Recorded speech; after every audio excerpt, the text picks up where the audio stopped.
Dulu masyarakat India, Cina panggil nama Keling. Keling didatang daripada satu negeri di India, Kalinga. Melewati lorong sempit tidak ubah seperti jalan-jalan kenangan kepada Dr. Shah Jahan Zahid Ahmad. Kerana di sini ada tinggalan sejarah yang membuka episod perjuangan masyarakat India Muslim dalam menegakkan syiar Islam.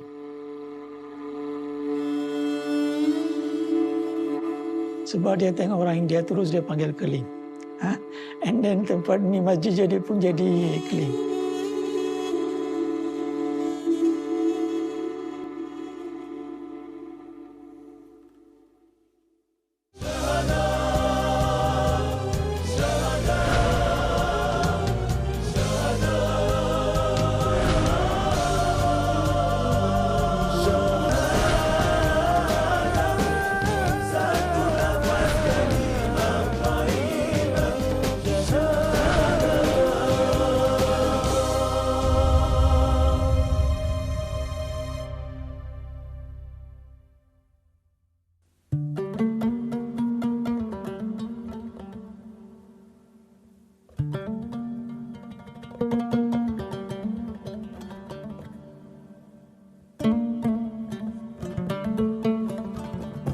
Sejak berusia 4 tahun, Shah Jahan sudah melihat pelbagai rencah kehidupan masyarakat India Muslim yang berkelana rezeki di bumi Kenyalang.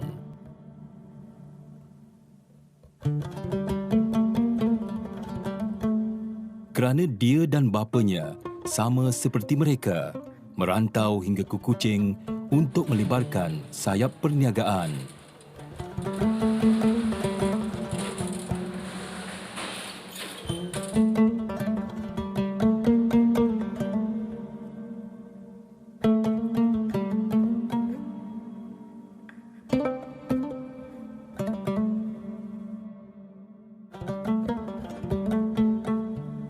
Bapanya, Allahyarham Said Ahmad, merupakan saudagar tekstil terawal yang membuka premis perniagaan di bawah syarikat Said Ahmad yang didaftarkan 13 Januari 1949 lalu.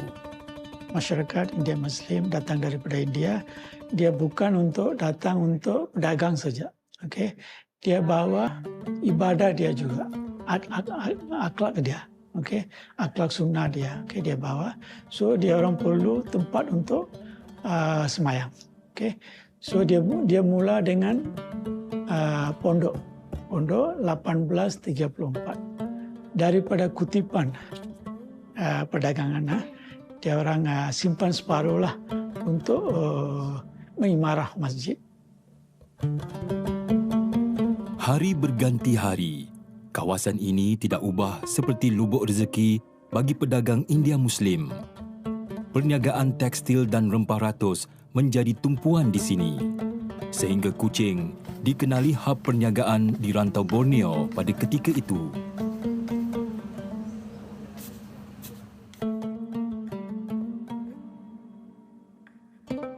Sebagai menghargai jasa pedagang India Muslim yang merancakkan ekonomi Sarawak, Raja Charles Brooke menamakan lokasi perniagaan ini sebagai Lebuh India atau Jalan India pada tahun 1928.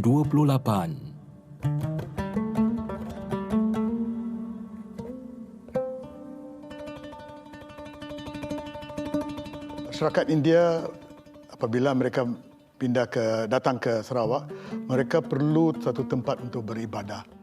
Jadi dengan sumbangan daripada kerajaan Brooke pada masa itu mendapat sebidang tanah di Jalan Gambir, di antara Jalan Gambir dan Jalan India, Lebuh India. Mereka membinakan sebuah masjid.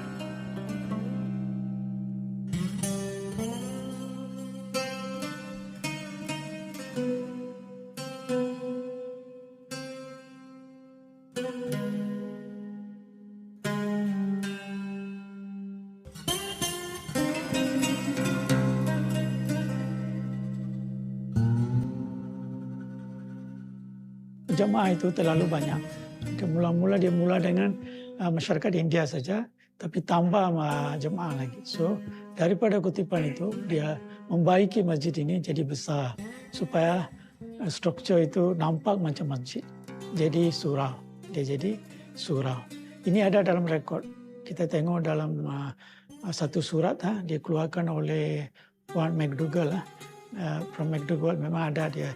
Ada sebuah surau di sini tahun 1850. Memang ada. Tempat ini jugalah.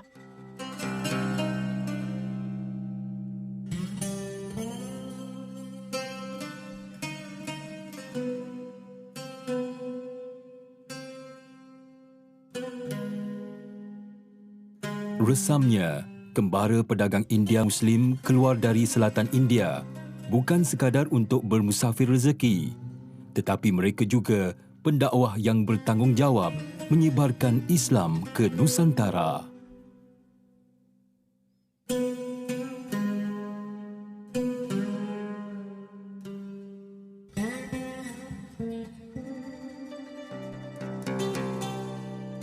Nur Islam mula kelihatan melalui sebuah pondok kecil bernama Masjid Tambi di deretan kedai Jalan Gambir dan Lebuh India.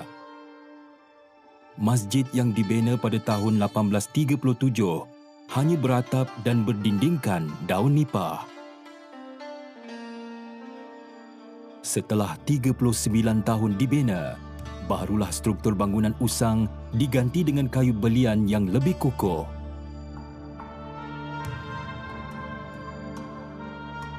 Pada tahun 1990, lebih kurang macam itu, kita mendapati masjid lama itu sudah uzur. Ada isu-isu keselamatan dan juga mungkin tidak muat untuk menampung keperluan masyarakat Kuching pada masa itu. Pada mulanya, kita merancang untuk merobohkan masjid yang lama dan gunakan tapak yang sedia ada untuk membina masjid yang lebih besar dan juga mungkin bertingkat-tingkat. Kita sudah hantar plan rekod masjid ke kerajaan, tapi banyak orang bantah buat masjid di tempat ini. Sebab ini satu sejarah tahun 1871. Ikut sudah 190 tahun lebih. So banyak orang against lah, bantah lah. Ini bangunan ini tidak boleh diubah.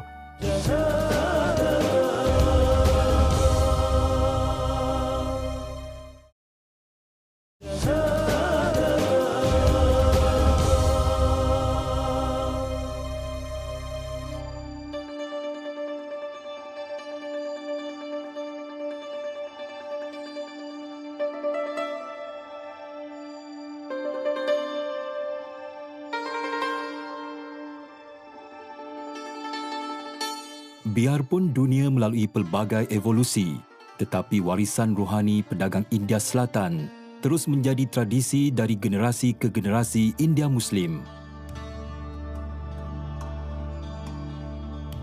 Wajah baru Masjid Bandar Kuching letaknya bersebelahan dengan tebingan Kuching dan dibina terapung di pinggir Sungai Sarawak. Kerajaan negeri dengan murah hati menawarkan tapak ini dan kita buat keputusan untuk membina masjid baru ini di tapak ini. Kerja-kerja pembinaan mula lebih kurang 2017 ataupun 18 dan masjid ini disiap pada 2019.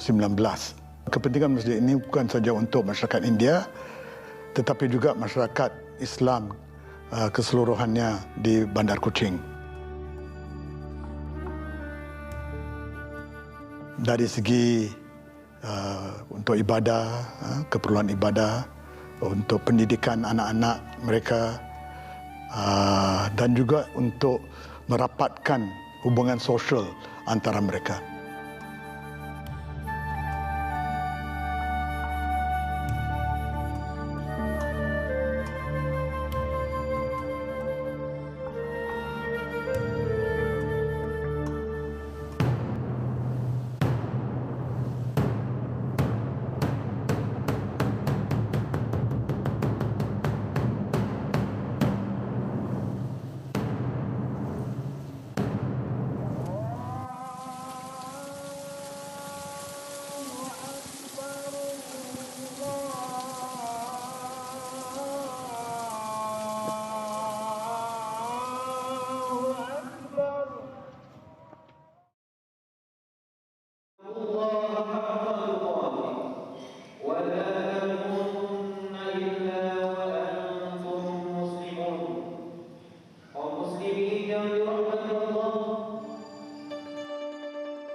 persekitaran penduduk sini pada asalnya komuniti India Muslim.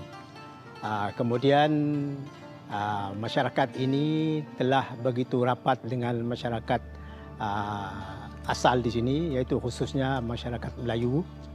Kemudian mereka menjalinkan hubungan begitu erat sekali sehingga di antara mereka ni sebagai adik-beradik macam tu, sehingga rapatlah hubungan mereka. Maka masjid ini diimarahkan bersama oleh masyarakat Melayu, masyarakat India Muslim.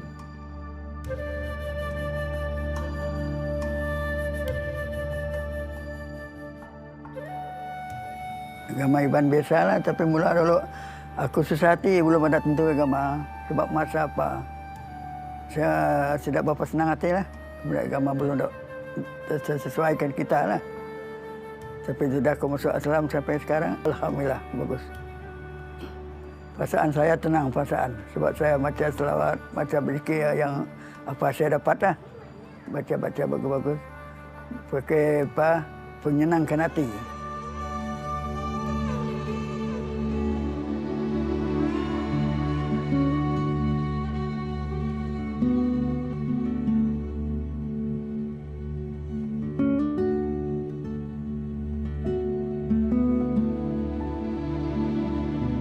Dalam catatan sejarah kehadiran India Muslim ke Tanah Melayu, komuniti ini sering dikaitkan dengan sifat keusahawanan, nilai ketakwaan yang tinggi dan juga amat berpegang kuat kepada amalan budaya dan tradisi yang dibawa dari benua India. Dari segi adat, kelompok ini lebih selesa berkahwin sesama komuniti India Muslim dalam usaha mempertahankan jalur keturunan dan warisan adat daripada hilang ditelan zaman.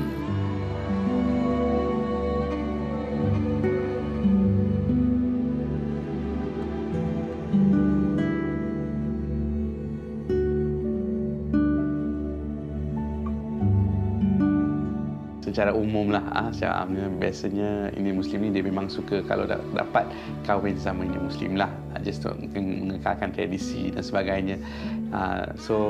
Tapi India Muslim dekat Sarawak ni memang sikit minoriti lah, especially Kuching.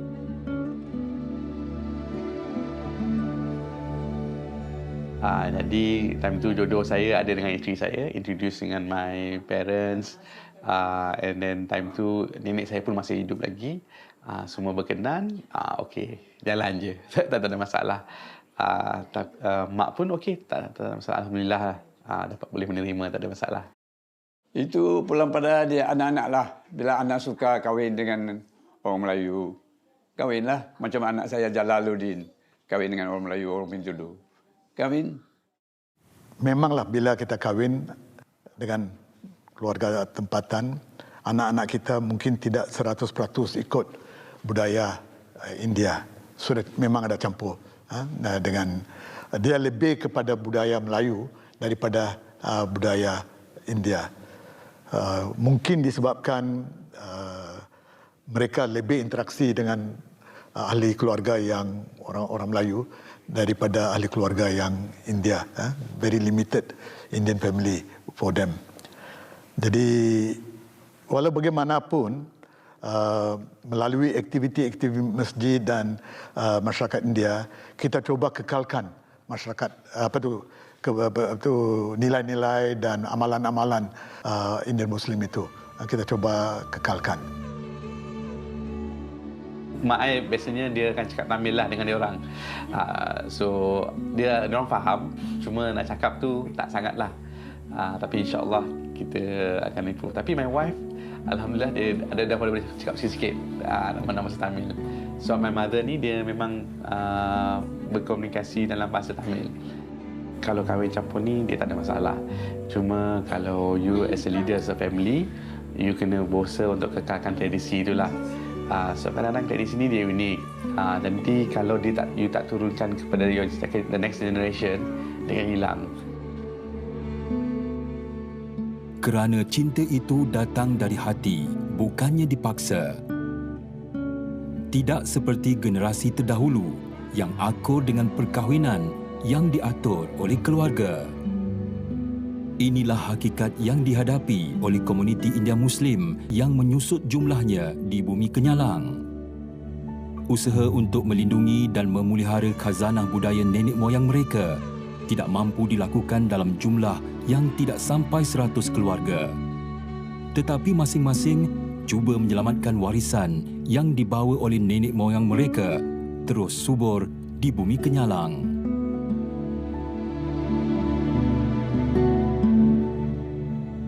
Kita kena cuba kekalkan dari segi masakan ke pakaian. Kita insert lah sikit-sikit, blend sedikit lah.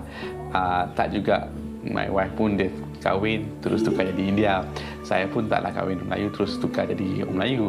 So kita blend. Kadang-kadang kita pun pergi, kadang-kadang kalau kawan pergi kahwin orang Melayu, pakailah baju Melayu, baju kurung. Kalau kita pergi kahwin orang India Muslim, tak langsung dia pun kadang-kadang ada inisiatif nak pakai pakaian orang India, macam pakai sari. Saya pun pakai, adapt lah to the culture.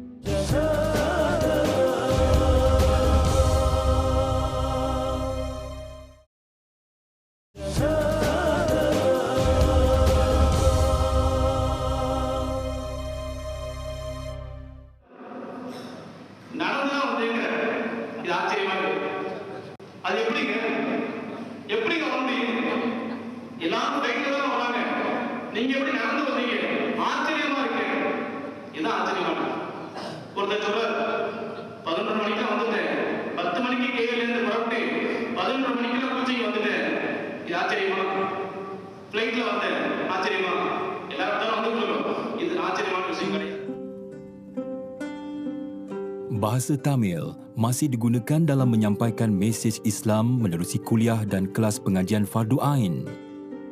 Tujuannya supaya jemaah yang berusia emas tidak merasa diri mereka dipinggirkan setelah Masjid Bandar Kuching berada di lokasi yang baharu, dan juga untuk memugar jati diri generasi muda India Muslim agar menghargai akar diri mereka.